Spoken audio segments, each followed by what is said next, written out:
va continuer donc ces débats au stand du CNDH et ces hommages qui sont rendus aux personnalités importantes au niveau marocain et international sur les droits de l'homme.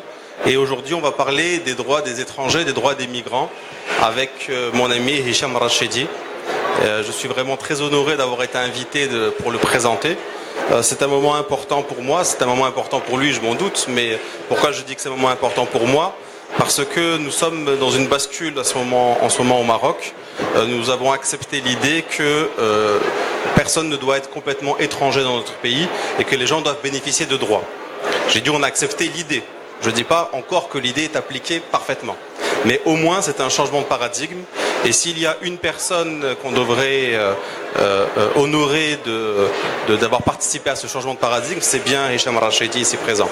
Alors je ne vais pas parler longtemps, j'ai l'habitude de parler, c'est pas moi la star, donc je vais vite rendre le micro.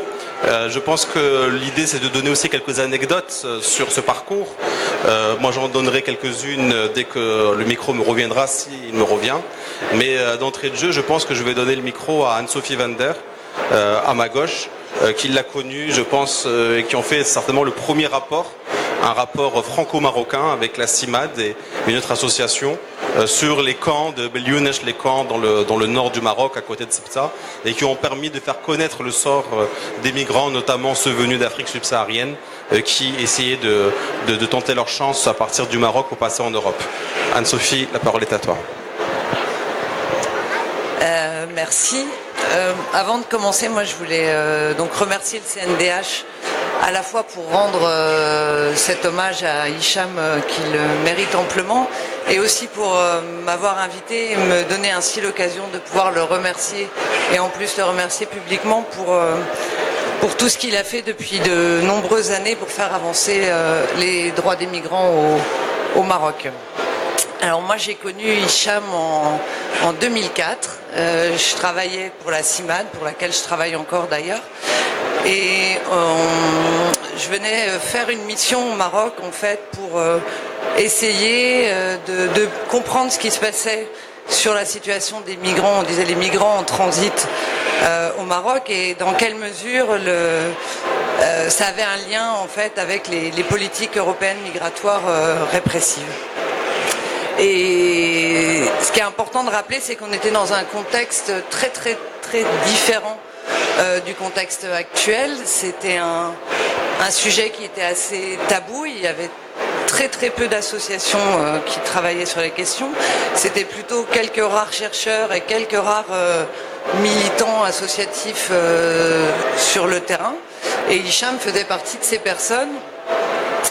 Et m'a emmené dans les forêts qui étaient près des enclaves de Ceuta et Melilla pour essayer de se rendre compte de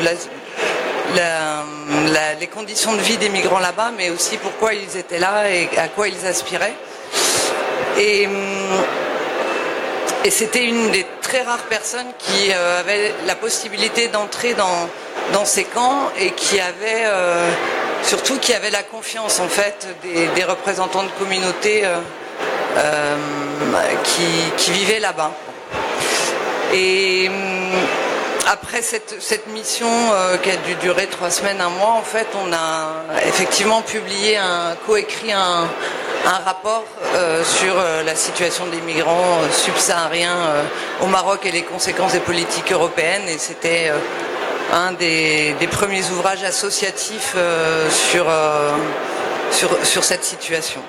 Et ensuite, on a continué à travailler ensemble et une des périodes, je pense, les plus marquantes qu'on a partagées, c'était ce qu'on a appelé les événements de Ceuta et Melilla de l'automne 2005, où on s'est retrouvés à quelques personnes, en fait, sur le terrain, auprès des migrants qui étaient refoulés et transportés dans différentes zones du Maroc. Et ce qui m'a marqué, moi, à cette époque, c'était l'engagement très très fort d'Hicham. Et c'était un engagement qui était pas facile. À ce moment-là, les défenseurs des droits des migrants étaient exposés et il a payé, ça a eu un impact assez fort à cette époque sur sa vie professionnelle et donc indirectement aussi sur sa vie personnelle. Et son épouse et sa famille ici présente pourront aussi peut-être en témoigner. Et ce qui m'a marqué, c'est que malgré tout, il a gardé cette conviction de la justesse de ce combat et de la nécessité de le mener, et avec toujours aussi cette conviction qu'il le faisait pour son pays. Et comme anecdote, moi je me souviens d'une visite qu'on avait fait, il me semble, dans les camps de Gourougou, à côté de Nador, et on avait rencontré des représentants de communautés qui nous avaient posé tout un tas de questions avant de nous autoriser en fait à entrer dans le camp. Et une des questions qu'ils nous avaient posées, c'était: mais pourquoi vous faites ça pour nous? Pourquoi vous voulez nous aider? Et la réponse d'Hicham a été de dire: mais moi je le fais pas que pour vous, je le fais aussi pour mon pays, parce que c'est important pour moi et pour tous les Marocains et pour mon pays que les droits avancent. Et c'est d'ailleurs une réponse qui avait convaincu et étonné en même temps. Moi j'avais quelques points en fait que je voulais mettre en évidence dans le parcours d'Hicham, enfin, ce qui moi m'a semblé important. D'une part, c'est dans son engagement, c'est la conviction qu'il a toujours eue que défendre les droits des migrants ne pouvait pas se faire sans les migrants eux-mêmes. Et il a toujours laissé une place importante à la parole des migrants et à soutenir en fait les mouvements et les associations de migrants, même si ça s'est fait parfois difficilement. Et c'est, je pense, quelque chose que tu portes encore aujourd'hui et qui me semble fondamental. Dans le même esprit, c'est que c'est un meneur, c'est quelqu'un qui sait convaincre et qui a su emmener avec lui d'autres personnes. Et c'est comme ça, je pense, qu'à quelques-uns, on s'est retrouvés à fonder le GADEM en 2006, qui était à l'époque une petite association sans prétention de quelques personnes et qui, 10 ans après, existe toujours et je pense a gagné sa place dans le tissu associatif, et ça il y a une certaine reconnaissance en fait sur la question des droits des migrants. Je pense aussi que tu as eu l'intelligence tu fais partie de ces rares personnes qui ont compris assez rapidement que la question des migrations ne pouvait pas se régler simplement au niveau national, et que ça avait une dimension régionale voire internationale, à la fois du côté européen en fait, avec le prendre en compte les politiques européennes et l'impact qu'elles avaient au Maroc, mais aussi et surtout sur la nécessité de travailler avec les autres pays africains. Et Hicham a été un des organisateurs de la première conférence euro-africaine qui s'est tenue à Rabat en 2006, une conférence non gouvernementale, et c'était la première fois en fait que se réunissaient des associations qui travaillaient dans les migrations, ou en tout cas s'intéressaient à ces questions, et des chercheurs à la fois de l'Europe, du Maghreb et d'Afrique subsaharienne. Et cette conférence a été en fait le point de départ ensuite d'autres réseaux et d'un travail en commun entre les associations d'Afrique subsaharienne et du Maghreb, qui à mon avis ont été déterminantes ensuite pour la suite. Moi j'ai plein de choses positives à dire, donc je vais me calmer à un moment, mais voilà, je crois qu'aussi t'es quelqu'un qui a une vraie intelligence politique, et que tu as mené un combat avec détermination, mais aussi avec la conviction qu'il fallait laisser la place au dialogue. même si à un moment donné, ce dialogue association-autorité était pas possible, les faits nous ont montré aujourd'hui, avec depuis 2013 le lancement de la nouvelle politique migratoire marocaine, que les choses pouvaient évoluer. Je pense que tu es un des premiers à s'être réjoui de cette ouverture, comme le rappelait Mehdi tout à l'heure. Voilà, je pense que, enfin même je suis certaine que tu vas dire que cet hommage n'est pas que le tien et que il y a plein de personnes qui ont contribué à faire avancer les droits des migrants au Maroc aujourd'hui, et quelque part c'est vrai, il y a d'autres personnes, que ce soit dans le milieu associatif, dans le domaine de la recherche, même au niveau institutionnel, qui ont contribué à ça, mais je pense sincèrement que la manière dont tu as su mener les gens avec toi, notamment dans le milieu associatif, ont été vraiment déterminantes pour faire avancer les choses. Merci beaucoup. Maintenant, on va passer peut-être la parole à une dame qui a participé énormément à la création de ce bonhomme. Lella, si vous voulez dire quelque chose, qu'est-ce qui a fait que votre fils est aussi têtu et engagé? Ça doit venir aussi de vous. شكرا، وتنطلب من ولدي يزيد في العمل ديالو الإنساني، ما يقدرش ما يدير شي حاجة، وخاصو يكون مرتاح لا دار شي عمل إنساني، وأنا تنشجعه وتنطلبوا يزيد لقدام، ماشي يوقف، يزيد في هذا العمل اللي تيدير. شكرا لك لطيفة. Un petit mot. Oui, bonjour. En fait, j'ai écrit mon texte parce que j'avais peur d'être happée par l'émotion. Donc pour prendre un peu de distance, je m'en excuse. Alors déjà, je voulais vous dire que j'aime beaucoup cette idée de célébrer les gens de leur vivant. Il y en a marre des éloges funèbres, il y en a marre d'attendre ces éloges posthumes et de célébrer les gens une fois qu'on les a enterrés. Et donc je salue vraiment chaleureusement l'initiative du CNDH. Et en fait, c'est aussi célébrer, enfin pourquoi c'est important de célébrer les gens de leur vivant, c'est aussi célébrer contre ceux qui, contre vents et marées, en fait, continuent de se mobiliser, de se battre avec conviction pour un monde plus juste.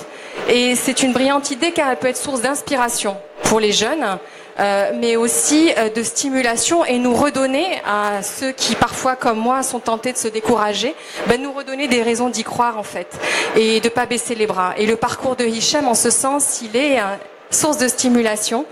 Vous le verrez, déjà Anso nous en a donné bien des preuves. En fait, Hicham fait partie de ces personnes qui n'ont jamais baissé les bras et ont su brillamment concilier militantisme politique avec une volonté de transformer l'action en résultat.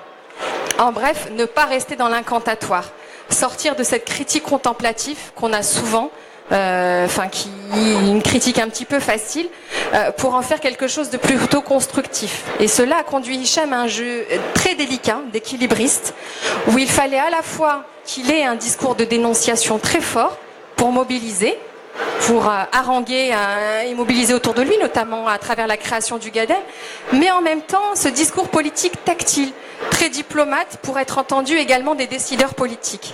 Donc à la fois au Maroc, et Anso l'a dit, tourné aussi vers les pays membres de l'espace Schengen et aussi vers l'Afrique subsaharienne. En plus de ça, donc ce jeu de tonalité qu'il a réussi à avoir, de discours à plusieurs niveaux, c'est très fragilisant parce qu'on peut être taxé parfois de schizophrène, mais il est hyper important. Et ça fait l'objet de nombreux débats, c'est voilà, sur comment on compose en fonction de son interlocuteur. L'autre jeu d'équilibriste, en fait, c'était celui-là. C'était en fait de défendre à la fois les droits fondamentaux des migrants subsahariens au Maroc, qui revenait selon certains à avaliser la politique d'externalisation de l'Union européenne, parce que acculant les pays finalement du Sud, comme le Maroc, de la rive sud de la Méditerranée, à être des pays tampons.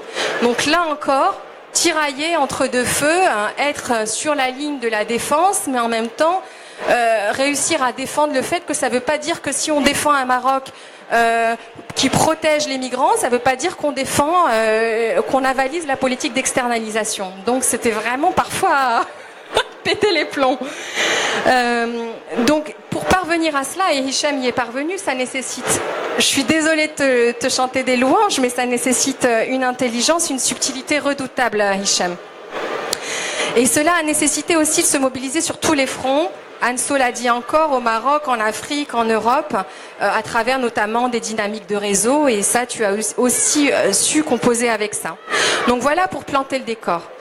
Et maintenant, juste pour dire pourquoi est-ce que moi je suis invitée aujourd'hui, je suis invitée aujourd'hui parce que en 2003, en fait, et ça Hicham ne le sait pas, mais en 2003, quand je travaillais à la CIMAD, donc la CIMAD, pour ceux qui connaissent pas, la vocation principale, c'est de venir, depuis 1939, de venir en aide aux réfugiés et aux migrants. Mais il y avait un service de solidarité internationale, d'aide au développement. Et en fait, dans ce service où je travaillais, on avait à cœur aussi de défendre des associations de migrants au Liban, au Maroc, même voilà, les associations de réfugiés dans les pays du Sud, comme en Afrique centrale. Et donc, qu'est-ce qui s'est passé? On devait présenter de nouvelles associations, des associations inédites, à notre commission des solidarités internationales. Et en fait, pour démarrer le travail d'identification, avant d'aller sur le terrain, qu'est-ce qu'on fait? On va sur Google. Et moi, j'ai tapé 3 mots sur Google, en fait, défense migrants Maroc. Et là, l'AFVIC et Hicham Rachidi apparaissent en...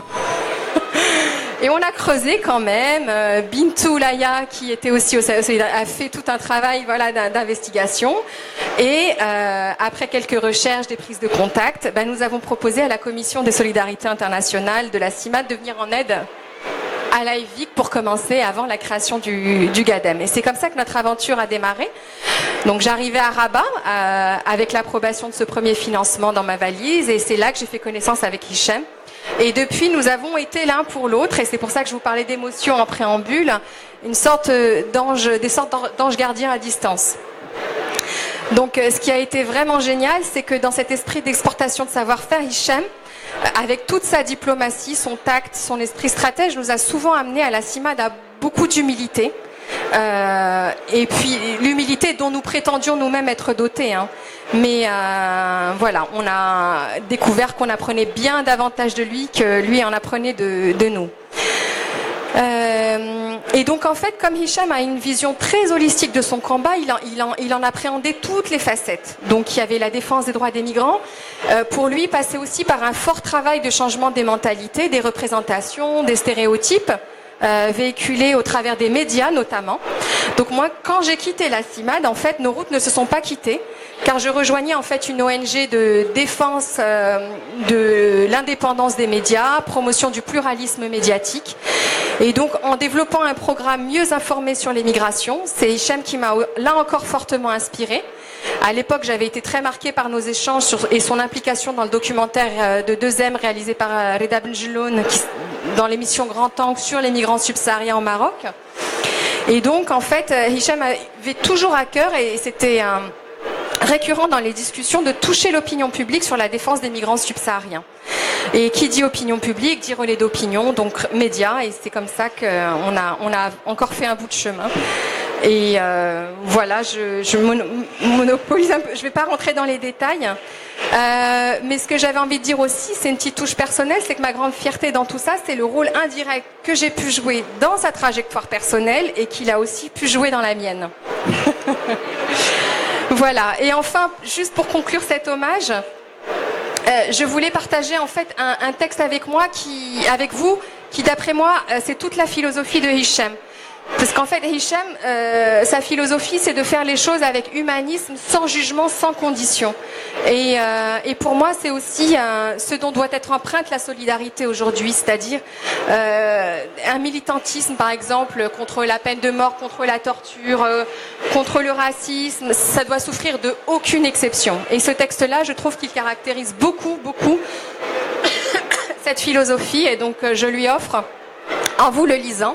En fait, c'est l'extrait de la lettre que Julius Bocargne écrivit dans la nuit du 2 au 3 février 1975, après la mort de sa femme, assassinée par un homme devenu fou. Et il lui écrit ceci. Il lui écrit « Ami bien-aimé, Ma loulou est partie pour le pays de l'envers du décor. Un homme lui a mis 9 coups de poignard dans sa peau douce. C'est la société qui est malade. Il nous faut la remettre d'aplomb et d'équerre par l'amour, l'amitié, la persuasion. Sans vous commander, je vous demande d'aimer plus que jamais ceux qui vous sont proches. Je suis maintenant loin au fond du panier des tristesses. On doit manger, dit-on, chacun un sac de charbon pour aller au paradis. Ah, comme j'aimerais qu'il y ait un paradis, comme ce serait doux les retrouvailles. En attendant, à vous autres, amis de l'ici-bas, je prends la liberté de vous écrire ce à quoi je pense aujourd'hui. Moi qui ne suis qu'un histrion, un batteur de planches, un comédien qui fait du rêve avec du vent. Je prends cette liberté de vous dire qu'il faut s'aimer à tort et à travers. Il faut s'aimer à tort et à travers. Merci Hicham.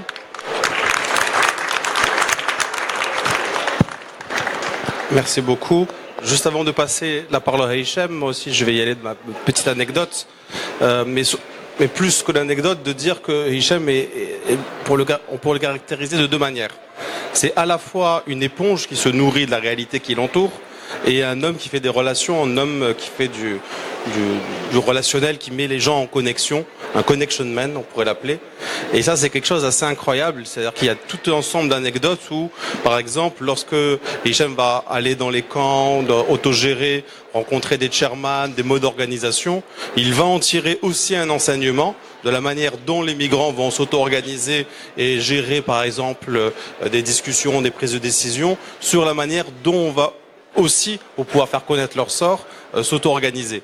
Lorsqu'il va aller en Europe, ou lorsqu'il y aura des Européens, des Français, des Espagnols, qui viendront au Maroc et qui viendront aussi porter leur discours et leur propre vision et leur propre stratégie, et Hicham saura leur expliquer, le Maroc a sa propre histoire, le Maroc aussi a ses propres problématiques, et qu'il faut être capable de trouver des liens entre les deux et ne pas arriver et calquer comme ça de manière tout cuite ce qu'on pense, que tu disais sur l'externalisation. On peut multiplier comme ça les choses, et ça c'est quelque chose d'assez fort dans la personnalité de Hicham, et c'est ce qui en fait un leader. Et c'est ce qui a permis aussi à l'association GADEM de pouvoir peut-être, avec si peu de moyens et de manière assez rapide, à acquérir cette notoriété, en tout cas notoriété en tant que de l'association, on va dire, sérieuse. Parce que on ne peut pas travailler si on se base pas sur la réalité, sur ce qu'on voit. Et si on est toujours dans l'injonction, si on est toujours, je parlais de la critique facile, mais on est toujours un petit peu sur le théorique. À un moment donné, on est face à des situations concrètes, assez simples, assez basiques, des situations de discrimination, de refus de reconnaissance de droits fondamentaux, et il suffit de les documenter et pour pouvoir les mettre sous le nez des autorités. Mais en même temps, il faut aussi faire passer le message aux autorités pour qu'elles comprennent pourquoi il est important de changer les choses. Et ça, en fait, on pense que c'est facile à faire. On pense qu'il suffit de se munir d'un papier et d'un stylo. On pense qu'il suffit de crier très fort sur une avenue ou de prendre un porte-voix et de faire une manifestation pour être entendu. Et ben non. Et beaucoup de gens se battent au quotidien mais ne se font pas entendre. Et la chance que nous avons eue au GADEM, c'est d'avoir quelqu'un comme Hicham qui nous a permis de canaliser, d'organiser, de trouver les mots justes, le bon moment, le bon timing pour dire les choses et à qui il faut les dire. Et en ça, je lui rends hommage. Et Hicham, la parole est à toi. Bravo mon ami. Merci beaucoup. Non, mais je vois certains visages ici qui me rappellent des choses. Je vous remercie énormément d'être là. Je suis vraiment flatté, je suis très, très touché. Je vois Saïda et je me rappelle ce sit-in qu'on a organisé devant le port de Tanger en 2001. En août 2001, avec tous les camarades qui sont là pour rendre hommage aux victimes de l'immigration dite clandestine et qui a été interdit. On nous a chassés et on a insisté, on est resté, on était 200 personnes. Puis les gens ont commencé à se joindre à nous et on a sorti les fleurs, on a sorti des bougies et c'était la première fois, c'était en 2001, première fois qu'une manifestation s'organisait sur un lieu public pour rendre hommage aux victimes, à ces jeunes dont personne ne voulait parler. Et c'est un souvenir énorme. Je me rappelle toujours toute la mobilisation avec les bus, les gens que vous avez ramenés, etc. Et je vous remercie énormément. Je vois aussi d'autres visages de camarades qui nous ont accompagnés pendant l'aventure de l'association Amis Familles des Victimes de l'immigration clandestine, quand on montait dans les douars à Ouled Ziyan, à Bni Aish, pour aller accompagner les gens qui ont perdu leurs enfants, surtout les mamans, pouvoir les consoler, leur dire avec des mots simples qu'ils ne reverront plus leur enfant, et aussi voir avec elles comment on peut faire pour rapatrier les cadavres. Des sit-ins qu'on a organisés devant le consulat d'Espagne aussi. Les sit-ins qu'on a organisés devant le gouverneur de Khribga, aussi devant le ministère chargé des Marocains résidant à l'étranger, pour exiger le rapatriement des jeunes qui sont morts à Chat Mariam en Tunisie en 2004 et qui venaient de Douar al-Fuqara. Vous étiez là d'ailleurs aussi à ces moments clés. Il y a beaucoup de gens qui étaient là à ces moments-là. Et je pense que c'est important. Notre combat est utile. Il est utile parce que beaucoup de personnes sont prises par l'urgence, par le quotidien, et ne peuvent pas réfléchir aux questions stratégiques. Nous avons, nous, je dirais même ce luxe d'avoir été formés soit sur le terrain ou à travers des techniques de plaidoyer, de mobilisation, etc., pour organiser des actions qui vont aller, au final, permettre d'humaniser les politiques publiques. Parce qu'au final, qu'est-ce qu'on fait? On se bagarre, chacun à sa manière, pour faire en sorte que l'effet de développement touche toutes les personnes. Que les gens ne soient pas obligés de partir, d'emprunter des pateras et de mourir ou de traverser le désert, etc. Qu'ils puissent au moins avoir le choix. Que les personnes puissent avoir l'accès aux services. Qu'il puisse y avoir une égalité de chance, égalité de traitement, de la non-discrimination. C'est un combat juste. C'est un combat juste. Même si on essaie aujourd'hui, j'ai un ami qui est en Hollande actuellement qui parle de la gloire. Nous sommes en train de vivre le moment de la gloire des antivaleurs. Les antivaleurs progressent aujourd'hui. Ils progressent aux États-Unis, ils progressent en France, ils progressent même chez nous. Les mauvaises nouvelles, les nouvelles trafiquées, la valorisation de tout ce qui est matériel, etc. Et donc au final, toutes les questions essentielles d'humanisme, de solidarité, etc., ils passent à la trappe. Notre combat, il est utile parce que nous le rappelons. Nous le rappelons à chaque fois. Nous le rappelons lors de nos actions, de nos activités. Nous le rappelons aussi quand le CNDH, que je remercie énormément, décide de vous rendre hommage aujourd'hui à travers moi. Et donc c'est à vous toutes et tous que cet hommage est rendu. Et je voudrais énormément remercier Abdelrazak, Semrouane, et aussi Cédric et toute l'équipe, tous ces jeunes, ces femmes et ces hommes qui portent le combat d'un Maroc inclusif au final. Notre combat n'est pas contre quelqu'un en particulier ou contre des chimères ou des moulins à vent, etc. Notre combat est pour un Maroc inclusif, pour un Maroc qui reconnaît tous ses enfants, qui reconnaît y compris ceux qui ne sont pas ses enfants, ceux qui vont devenir ses enfants. Et ceux qui viennent, et ils sont les bienvenus, ils doivent avoir accès aux mêmes droits que les Marocains et les Marocaines. Et en réalité, ça a été toujours un peu notre leitmotiv en disant que si on se bat pour élargir les espaces de réalisation pour les non-Marocains, les Marocains en bénéficient automatiquement, systématiquement, parce que qui peut le plus peut le moins.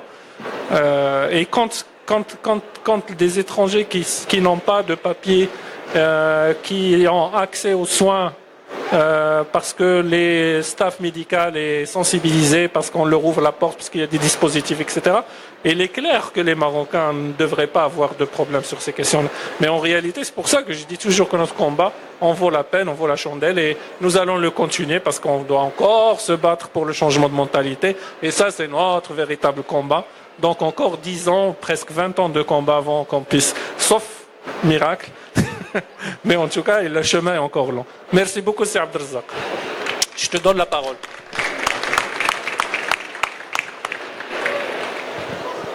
Donc, comme d'habitude et comme c'est le cas dans les hommages, donc c'est un honneur pour moi, au nom du CNDH, de son président, donc de te remettre un petit souvenir de cet hommage très symbolique. Donc, bon, c'est juste un morceau de papier, mais pour nous, elle a beaucoup de valeur et certainement aussi pour toi. Et j'espère donc qu'à travers toi justement, que cet hommage est aussi pour tout le travail de GADEM et pour tous les combattants pour les droits des migrants dans notre pays. Voilà. Merci.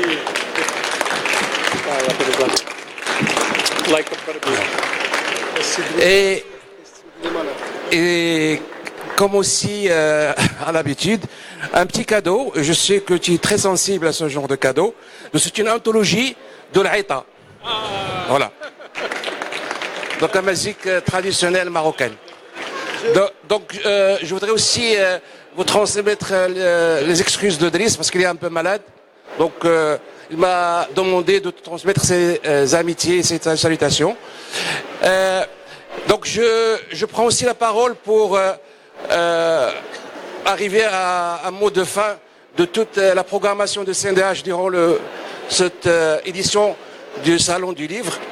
Donc merci 25 000 fois, parce que vous étiez à peu près, de problèmes statistiques, 25 000 à assister à nos débats durant tous les derniers jours de ce programme. Je remercie au nom du président tous les collègues, et je voudrais qu'on les applaudisse, nos jeunes femmes et hommes du CNDH qui ont donc contribué à cette belle expérience, encore une fois réussie pour nous. Vous étiez aussi à peu près, pour les statistiques, plus de 45 000 à suivre sur les réseaux sociaux ce que nous avons programmé pour vous durant ces 10 derniers jours. Et éventuellement des milliers et des milliers et des milliers de minutes sur le net pour éventuellement visualiser tous les programmes, y compris l'hommage de Hicham qui est sur les réseaux sociaux. Merci et à la prochaine édition. Je pense que je sais pas dans les... Oui, si vous voulez. Hein. Je repasse la parole à Mehdi parce que il a programmé éventuellement de donner la parole à d'autres collègues. Donc, encore une fois, je remercie les gens qui ont assuré la traduction avec le langage de signes, mais aussi avec français et arabe, et toute l'équipe technique aussi qui a assuré donc la transmission des images et le son sur les médias. Et je remercie aussi toutes les autres administrations qui ont contribué à cette réussite. Et je redonne la parole à Mehdi pour clore. Merci. C'était juste si quelqu'un voulait réagir. On a beaucoup de gens qu'on connaisse qui voulaient dire des anecdotes pour prolonger un tout petit peu le plaisir de parler avec Hicham. Je suis sûr que des gens veulent dire un petit quelque chose. Vous êtes ému? C'est pas dans mes habitudes, mais c'est la première fois que je prends la parole pour rappeler à Hicham. Tu te rappelles notre première entrevue? C'était quand? Voilà, exactement. C'était en 2002. On s'était vu en 2002. Il était encore étudiant à l'université. Et franchement, je peux le dire, la première fois que je l'ai vu, je l'ai pris pour un fou. Je me suis dit, celui-là, il vient me casser la tête. Moi, j'étais à l'époque, j'étais doctorant en Belgique. Je venais, on avait un colloque sur l'immigration. Mais franchement, en apprenant à le connaître au fil des années, je peux dire que c'est pas du tout un fou. Et je dirais que le fou, c'est celui qui a tout perdu sauf la raison. Donc Hicham, il a tout perdu peut-être, mais sauf sa raison. Voilà.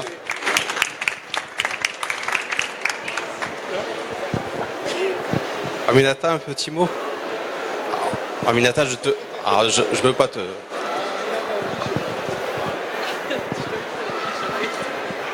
J'ai rien préparé du tout, mais bon, c'est comme il a dit Hicham, être là aujourd'hui, voilà, c'est tout à fait mérité. C'est sûr, c'est légitime. Nous, on est content que le CNDH ait pensé à ça.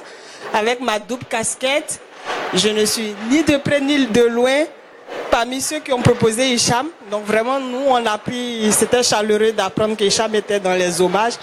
Et voilà, j'ai déjà fait une interview où je disais, je vais peut-être répéter les mêmes choses, mais pour nous, voilà, au GADEM, Hicham, c'est un peu la locomotive. C'est un impulseur, c'est un leader, tout simplement. Et ce que Anso disait, c'est vraiment ce qui revient quand on parle de Hicham, c'est que Hicham, tout ce qu'il fait, il le dit, c'est pour le Maroc. C'est un patriote tout simplement et c'est tout à fait légitime qu'à ce stand, il fasse partie des personnes qui ont été félicitées aujourd'hui. Et on espère vraiment qu'il soit là encore. Il a dit le combat est pour 20 ans. Il y a des jours, il a des coups d'éclat où il a envie de nous filer entre les mains. On espère qu'on le tient bien et que voilà, pour de meilleurs combats dans les 20 ans à venir et que Hicham fait partie des gens qui m'ont permis aussi de me sentir concernée par le Maroc, de me dire que j'étais chez moi et donc voilà.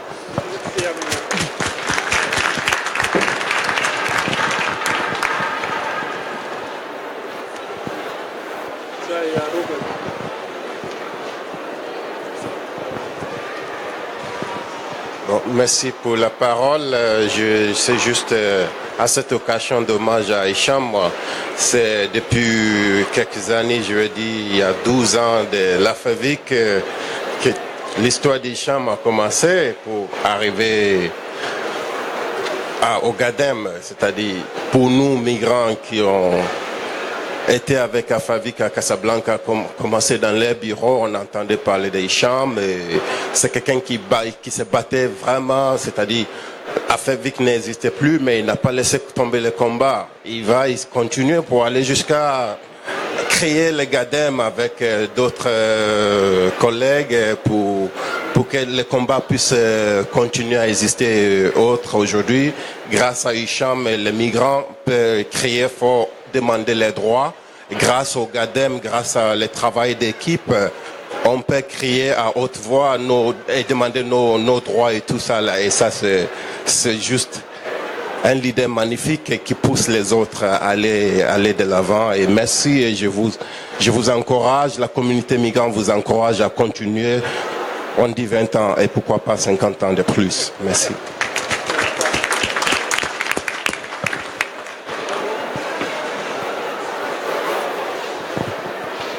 Hicham, tu veux répondre déjà? Non, il n'y a pas de... Bon, ben, merci beaucoup, merci d'avoir été présent et bravo. C'est un plaisir.